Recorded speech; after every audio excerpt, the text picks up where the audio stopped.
ইসলামের যে একটি নারী নীতি রয়েছে, নারীদের সম্মান, নারীদের মর্যাদা এবং সুরক্ষার জন্য নারীদের সার্বিক ব্যবস্থাপনার যে একটি চমৎকার গাইডলাইন ইসলাম দিয়েছে, সেই বিষয়টিকে পরিপূর্ণরূপে ইগনোর করা হয়েছে। মনে হয়েছে 2 নম্বর কথা এটি পরিষ্কার যে ইসলাম সম্পর্কে তাদের কোনো ধারণা, 90% মুসলমানের দেশে তাদের কোনো ধারণা আছে, এটি এখানে প্রতিফলিত হয়নি।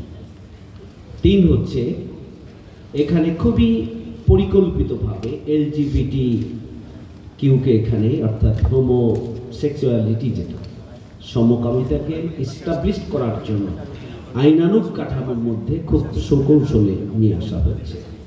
4, যে পাশ্চাত্য সভ্যতা যেভাবে পারিবারিক ব্যবস্থাপনাকে ভেঙে দিয়ে নারী পুরুষ একাকার করে দিয়ে যে নৈতিক যে বন্ধন, পারিবারিক যে বন্ধন এবং এখানে যে পরস্পরের সাথে সম্মান, শ্রদ্ধা, ভালোবাসা যে সম্পর্কের জায়গাটা, সেটিকে একাকার করে দিয়ে মূলত একটি পাশ্চাত্য সংস্কৃতি চাপিয়ে দেওয়ার জন্য খুবই পরিকল্পিতভাবে এই নারী বিষয়ক কমিশন সেটি রিপোর্ট দিয়েছেন।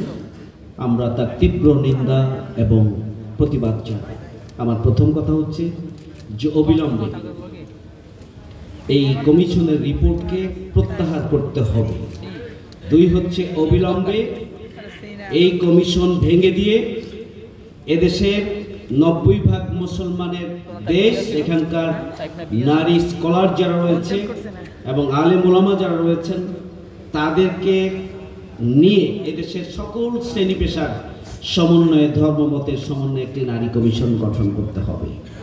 3 নম্বর হচ্ছে যে ব্যক্তিগত এবং পারিবারিক যে বিধান নারীদের জন্য ইসলাম দিয়েছে, সেটিকে বহাল রেখে অন্যান্য উপজাতি এবং ধর্মীয় গোষ্ঠী যারা রয়েছে তাদের ধর্মের নারীদের সম্মান এবং মর্যাদা সুরক্ষার জন্য যেটি রয়েছে, যদি তারা সেটি পছন্দ করেন তাহলে সেটিকেও প্রয়োজনে তাদের জন্য অ্যাকোমোডেট করে একটা নারী নীতি একটা এখানে এস্টাবলিশ করতে হবে।